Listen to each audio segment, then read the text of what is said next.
बूढ़ी औरत जो रोज़ हज़रत मोहम्मद साहब पर कचरा डालती थी।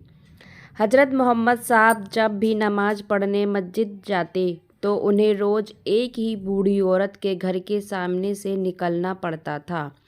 वह बूढ़ी औरत अशिष्ट, कर्कश और क्रोधी स्वभाव की थी। जब भी मोहम्मद साहब उधर से निकलते वह उन पर कूड़ा करकट फेंक दिया करती थी। वो हर रोज़ ऐसा करती थी। मोहम्मद साहब बगैर कुछ कहे अपने कपड़ों से कूड़ा झाड़कर आगे बढ़ जाते।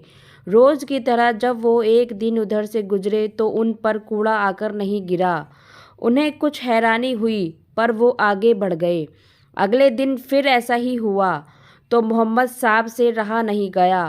उन्होंने दरवाजे पर दस्तक दी। बूढ़ी औरत ने दरवाज़ा खोला। 2 ही दिन में बीमारी के कारण वह बहुत कमज़ोर हो गई थी।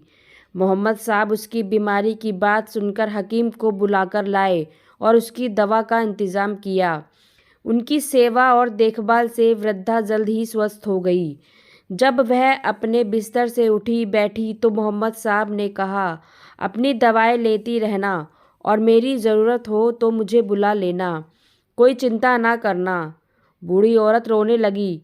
मोहम्मद साहब ने उससे रोने का कारण पूछा तो वह बोली, मेरे दुर्व्यवहार के लिए मुझे माफ़ कर दोगे?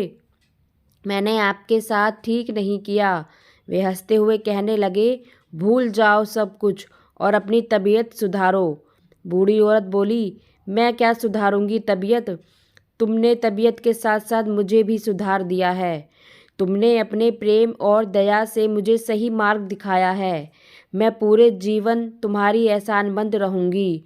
तो दोस्तों, अगर आप किसी के लिए बिना किसी बैर एक बेहतर इंसान बनते हैं तो देर से ही सही उस व्यक्ति पर असर ज़रूर होता है। आप अपना व्यवहार किसी के लिए बुरा ना बनाएं। एक ना एक दिन वो सारी अच्छाइयाँ आपके पास लौटकर ज़रूर आएंगी, क्योंकि हम किसी को गुस्से से नहीं, प्यार से सुधार सकते हैं। आप भी कोशिश कीजिए कि लोगों को प्यार से जीतिए। तो फ्रेंड्स, ये कहानी आपको कैसी लगी कमेंट्स बॉक्स में ज़रूर बताइएगा। कहानी को लाइक व शेयर ज़रूर कीजिएगा और चैनल पे नए हैं तो सब्सक्राइब कीजिएगा। कहानी सुनने के लिए धन्यवाद।